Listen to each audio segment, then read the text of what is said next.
मसीह की और प्रभु के नाम की महिमा हो। और इस वीडियो में हम प्रभु के कुछ बातों को और प्रभु के वचनों को और प्रभु के गीतों को आपके सामने हम लाना चाहते हैं। और आपको पसंद आए तो जरूर इसे सब्सक्राइब करिए, लाइक करिए, शेयर करिए। और चलिए आइए हम वीडियो में जाएं। महिमा हो और आप सभी को एक और बार जय मसीह। और हम प्रभु को धन्यवाद देते हैं कि एक और बार प्रभु ने हमें मदद किया, सहायता किया। प्रभु के सम्मुख आने के लिए, बैठने के लिए हम धन्यवाद देते हैं। जिस प्रकार हम पहले वीडियो में एक सवाल के साथ समाप्त किए थे कि प्रभु यीशु मसीह के आने की आवश्यकता क्या थी, तो आज हम उसके बारे में जानेंगे। और प्रियो, ये बात बताने से पहले एक बात और बताना चाहते हैं कि हम और भी वीडियो ऐसे आगे भी कंटिन्यू करते रहेंगे, डालते रहेंगे। तो इसी के जरिए और आपको कोई वीडियो ना मिले तो दिक्कत हो जाएगा, आप मिस कर देंगे और बहुत आगे का पार्ट सुन लेंगे। इसलिए हम आपसे एक निवेदन करते हैं कि बेल आइकन को दबाइए कि हमारा वीडियो आपके पास कभी भी पहुंचे तो आपको पता चले। इसलिए आप बेल आइकन को दबा दीजिएगा और लोगों को भी बताइए। इस बात को आपके तक सीमित मत रखिए, आप ये सुन के सुनाने वाला भी होना चाहिए। पहले जो हम अपने जीवन में सीख रहे हैं, पहले उसे अपने जीवन में लागू ले। और लागू लेने के बाद बस इतना ही नहीं प्रियो, हमारा कर्तव्य है, प्रभु ने हमें एक और आज्ञा दिया कि हम और लोगों को भी बताएं इस बात को। इसलिए प्रभु यीशु मसीह जब अपना प्राण उस कलवरी क्रूस पर दे दिया, उसके बाद वो स्वर्ग रोहन हुए, स्वर्ग में चले गए, तब क्या देखते हैं कि चेलों ने उनके बातों को और भी प्रचार किया, बताया लोगों को, और लोग जाने, सुने और उद्धार भी पाए। इसलिए प्रियो, आप सुने हैं तो उसे अपने जीवन में सीख के सबसे पहले हमें अपने जीवन में सीखना है प्रियो। इसलिए जब कभी हम प्रभु के सामने आए तो एक नम्र व्यक्ति बने, नम्र व्यक्ति, क्योंकि हमारी कोई लायकता नहीं इनके पास आने की, प्रभु के पास आने की हमारे पास कोई लायकता नहीं, हम उनके योग्य नहीं, हमारे अंदर ऐसा कोई खूबी नहीं। लेकिन प्रभु ने हमें चुना है तो हमें भी क्या करना है? प्रभु के आज्ञाओं को मानना है, प्रभु के बातों को मानना है। तो आइए हम आज इसके बारे में जानें कि प्रभु यीशु मसीह की आने की आवश्यकता क्या थी, इस धरती पर क्यों आए। तो जैसे हम पिछले वीडियो में आपसे कहे थे कि एक अंधा व्यक्ति दूसरे अंधे व्यक्ति को रास्ता नहीं दिखा सकता, ठीक वैसे ही एक पापी व्यक्ति दूसरे के पाप को अपने ऊपर लेके नहीं अपना प्राण दे तो कुछ फायदा नहीं प्रियो। और ऐसा आजकल कोई करता भी नहीं है प्रियो, सबसे बड़ी बात, क्योंकि मेरे यहाँ अगर पहले मैं खुद ऐसा था प्रियो, पहले कोई एक गाल पे मुझे मारता था तो गुस्सा आता था, तुमने मुझे कैसे हाथ लगा दिया, जानते नहीं हो मैं कौन हूं। ऐसे हमारा मनुष्य का स्वभाव, ऐसे हमारे जीवन में आता था। कोई एक गाल पे मारे तो हम दूसरा गाल नहीं देते थे, वरना तो उन्हें मारने की कोशिश करते थे। और इतना ही नहीं, हम उनके बारे में अपने मन में बुराई सोचते थे, हम उनके सामने बोल नहीं पाते थे, लेकिन हम अपने मन में सोचते थे। इसलिए प्रियो, हमारा स्वभाव एक पाप रहित स्वभाव है। इसलिए जब भी कोई भी हमें कुछ कहे या हमें मारे या हमें पीटे तो हमारे अंदर बदला का भावना आता है। वो क्यों? गांधी जी भी एक बात कहे थे, अगर आपको कोई मार रहा है तो क्या करो, दूसरा गाल भी दे दो। कहे थे कि नहीं? कहे थे भी। और एक और 3 बात बताए थे, क्या? बुरा मत देखो, लेकिन हम कई बार बुरा ही देखते हैं। अब बुराई को देख के वहां से भागने की कोशिश नहीं करते प्रिय, हम उधर ही जाने की, मतलब वहां ही उसी जगह में प्रवेश करने की कोशिश करते हैं। और दूसरा बात गांधी जी ने कहा था कि बुरा मत सुनो।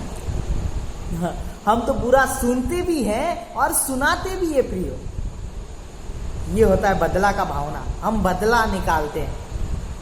हम बुरा सुनते भी हैं और सुनाते भी हैं। और तीसरा स्टेज, बुरा मत बोलो। ये हमारा जबान जिससे हम बोलते हैं, कई बार हम ऐसा बोल देते हैं कि सामने वाले को चोट लगता है, प्रिय, वो दुखी हो जाता है, अंदर से टूट जाता है। कई बार हमें अपने जीवन में परखने की आवश्यकता है, हमें अपने जीवन में सोचने की आवश्यकता है, क्या मेरे वजह से किसी व्यक्ति को दुख हुआ है, क्या मेरे वजह से किसी व्यक्ति को ठेस लगा है, ठेस पहुंचा है इस मुंह के कारण, क्या हमारे वजह से लोगों को दर्द सहना पड़ा, हमारे जवान की वजह से, हमारी बोलने के आधार पर। इसलिए अपने सारे चाल चलन में और अपने सारे बोली व्यवहार में पवित्र बनना है। हमें शुद्ध करना है हमारे जबान को और अपनी आंखों को और अपने कान को। क्यों? क्योंकि हम एक दूसरे से प्रेम रखें। क्योंकि हम जब पापी थे तो प्रभु यीशु मसीह की आवश्यकता क्या थी कि हम जैसे पापियों को छुड़ाने के लिए, और भी हम देवी देवताओं को देखते हैं, वो आए क्यों? पापियों को मारने। लेकिन हमारा प्रभु यीशु मसीह आया पाप को मिटाने, पाप को शुद्ध करने। पापियों को नहीं मारेगा, पापियों को नहीं मिटाएगा, लेकिन पाप को मारेगा, पाप को मिटाएगा। इसका अर्थ, अगर हमारे अंदर चोरी है, अगर मेरे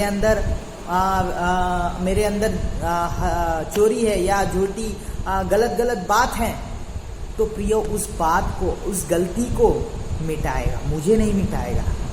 क्यों? मुझे क्यों नहीं मिटाएगा?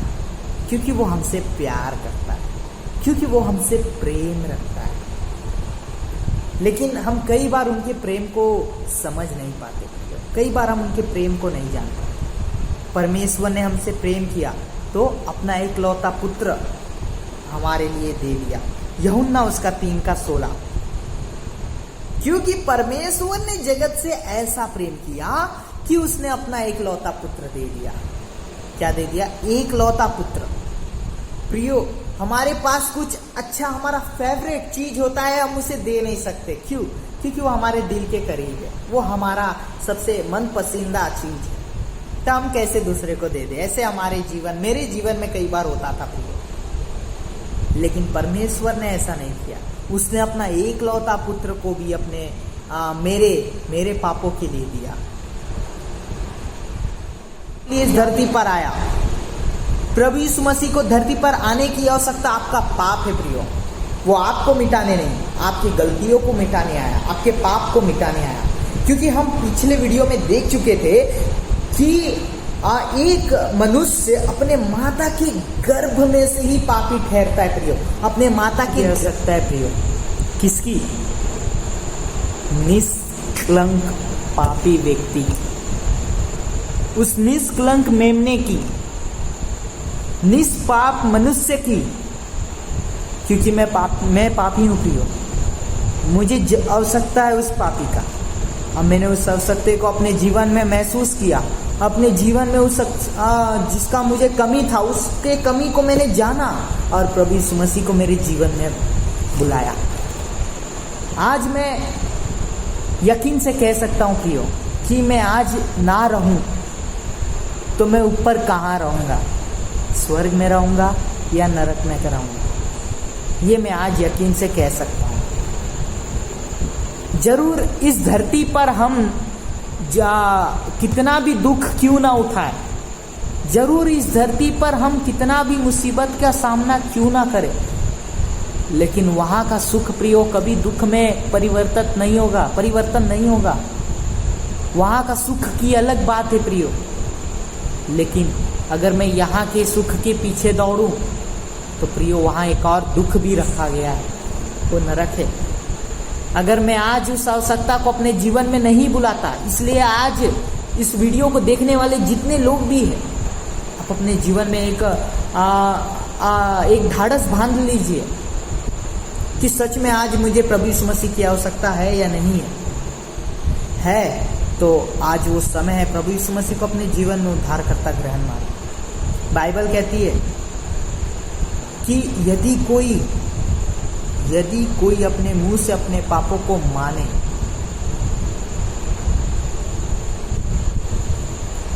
आज हमें अपने जीवन में परखना है कि हमें किसकी आवश्यकता है प्रिय। आज हमें अपने जीवन में एक निर्णय लेना है कि सच में मुझे प्रभु यीशु मसीह की आवश्यकता है, क्योंकि मैं पापी हूँ, मुझे पाप से कोई छुटकारा चाहिए, छुटकारा दिलाने वाला चाहिए। क्योंकि आज मैं रहूं या ना रहूं, दो जगह जरूर रहेगा। एक अनंत जीवन, जो मार्ग सत्य जीवन जो प्रभु यीशु मसीह स्वयं है। यूहन्ना उसका 14:6 में लिखा है, सत्य मार्ग जीवन मैं हूं, बिना मेरे द्वारा कोई पिता के पास नहीं पहुंच सकता। अगर आज आपके जीवन में प्रभु यीशु मसीह नहीं है प्रिय, तो आज वो समय है आपके पास, क्योंकि अंत का दिन आने वाला है। जब प्रभु यीशु मसीह हमारे लिए मारे गए, गाड़े गए, तीसरे दिन जी उठे, तो प्रियो लास्ट में एक वाचा भी दे गए कि मैं जल्द आने वाला हूं, मैं जल्द आने वाला हूं प्रियो। और जब हमारा प्रभु यीशु मसीह आएगा तो क्या हम तैयार रहेंगे उनके साथ जाने के लिए? अपने जीवन में परखें। क्या आज हम मरते हैं तो क्या निश्चय हम स्वर्ग में जाएंगे? मैं तो कंफर्म हूं, मैं जाऊंगा प्रिय, क्योंकि मेरे जीवन में उस आवश्यकता को मैंने अपने जीवन में महसूस किया और प्रभु यीशु मसीह को अपने जीवन का उद्धारकर्ता माना। इसलिए प्रियो आज वो समय है, आप भी अपने जीवन में उद्धारकर्ता को अपने जीवन में बुलाइए, अपने जीवन में उद्धारकर्ता को बुलाइए। प्रियो, हम एक आयत आपको पढ़ाना चाहते हैं, रोमियो।